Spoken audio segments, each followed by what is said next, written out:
లేదా నిన్ను నమ్మిన భర్తని జాగ్రత్తగా చూసుకో, లేదా అత్తమామల్ని జాగ్రత్తగా చూసుకో. అత్తని ఓల్డేజ్ హోమ్లో అత్తమామల్ని వేయాలని ఒకటి గొడవ.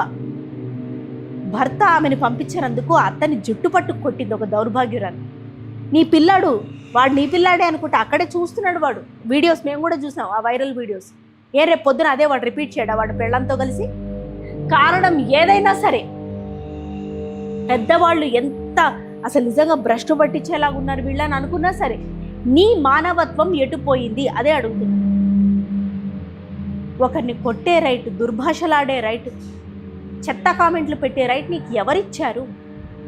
నా బోటిదేదో ఒపీనియన్ చెప్తోందబ్బా, నచ్చితే తీసుకో, లేకపోతే వదిలే. అంత ఏం దెబ్బతింటాయి నీ మనోభావాలు? మరి సమాజంలో ఇట్లాంటి చీడత్వం వల్ల దెబ్బతిన్న మా మనోభావాల మాట ఏంటి? అంటే నీదే హార్ట్, పక్కనవాడిది కాదనమాట. ఇట్లాంటి దౌర్భాగ్యపు లేడీస్ ఉన్నారు.